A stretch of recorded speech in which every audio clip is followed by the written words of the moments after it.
ప్రత్యర్థి పార్టీల కార్యకర్తల నాయకులను భయపెట్టి వాళ్ళని మీద తప్పుడు కేసులు వేసి వాళ్ళని అణిచివేయడం ద్వారా పబ్బం గడుపుకోవాలనే ఆలోచన తప్ప ఆయన ప్రజలకు మంచి చేయాలనే ఆలోచన ఏ కోశాన లేదు, ఎప్పటికీ రాదు కూడా ఆయనకు. కోటి సంతకాలు అనేది జగన్మోహన్ రెడ్డి గారు తన 5 సంవత్సరాల పరిపాలనా కాలంలో 2 సంవత్సరాలు కరోనా పోతే మిగిలిన 3 సంవత్సరాల కాలంలో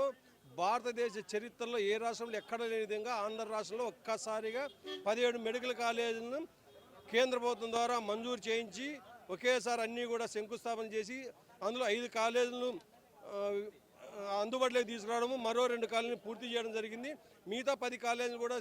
60%, 70%, 40% కూడా నిర్మాణాలు పూర్తి చేయడం జరిగింది. అవన్నీ కూడా అధికారం మారిపోవడంతోనే, చంద్రబాబు నాయుడు ముఖ్యమంత్రి కాదంతోనే ఇవన్నీ కూడా కొనసాగిస్తే జగన్మోహన్ రెడ్డి పేరు చిరస్థాయిగా ఆంధ్ర రాష్ట్రంలో ఉండిపోతుందనే ఉద్దేశంతో మెడికల్ కాలేజ్ ఎక్కడ నిర్మించలేదని ఒకరోజు, మెడికల్ కాలేజ్ మంజూరు కాలేదని ఒకరోజు చెప్పుకుంటూ వచ్చి ఈరోజు 10 మెడికల్ కాలేజీని ప్రైవేటు పరం చేసి తద్వారా ప్రైవేట్ ముసుగుల్లో